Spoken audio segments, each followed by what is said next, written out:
తెలంగాణ అవతరణ ఉత్సవాలకు కళాకారులు సిద్ధమయ్యారు. దాదాపు 500 మంది కళాకారులు సాంస్కృతిక కార్యక్రమాలకు ప్రిపేర్ అవుతున్నారు. పెరేడ్ గ్రౌండ్స్ లో జరిగే అవతరణ వేడుకల్లో వారంతా ప్రదర్శనలు ఇస్తారు. తెలంగాణ ప్రభుత్వ పథకాలను ఉద్దేశించి కళారూపాలు ఉంటాయి. ఇప్పటికే కళాకారులు శిక్షణ ముగించుకున్నట్టు సాంస్కృతిక సారథి చైర్మన్ రసమయ్యి ప్రకటించారు. ఇక కళాకారుల నియామకాల్లో అవకతవకలు జరిగాయన్న విమర్శలు సరికాదని అన్నారు ఆయన.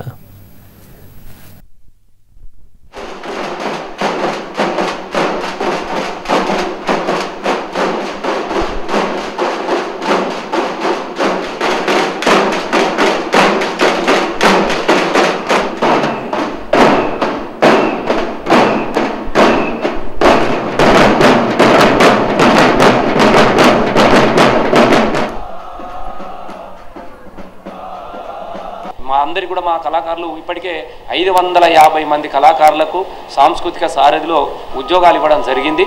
ప్రపంచ చరిత్రలోనే కళాకారులను గుర్తుపెట్టుకొని ఇంతమంది కళాకారుల కుటుంబాలలో వాళ్ళ కళ్ళల్లో కళాకారుల కళ్ళల్లో ఆనందాన్ని నింపినటువంటి ముఖ్యమంత్రి గారికి మేము రేపు బంగారు తెలంగాణ సాధించి ముఖ్యమంత్రి గారి కళ్ళల్లో కూడా ఆనందాన్ని నింపి మేము రుణం తీర్చుకోవాలన్నటువంటి ఒక కృతనిశ్చయంతో మా సాంస్కృతిక సారథి కళాకారులందరూ కూడా గొప్పగా పనిచేస్తున్నటువంటి సందర్భంలో తెలంగాణ సంస్కృతి అంతా కూడా ప్రపంచంలో చాటి చెప్పేలా ఆ వైభవాన్ని తిరిగి నిలబెట్టుకోవాలా ఒక గొప్ప కార్యక్రమాన్ని జూన్ 2ను ఒక గొప్ప పండుగలా జరుపుకోవాలన్నటువంటి ఒక సంకల్పానికి తెలంగాణ రాష్ట్ర సాంస్కృతిక సారథి అనేక కార్యక్రమాలను రూపొందించడం జరిగింది.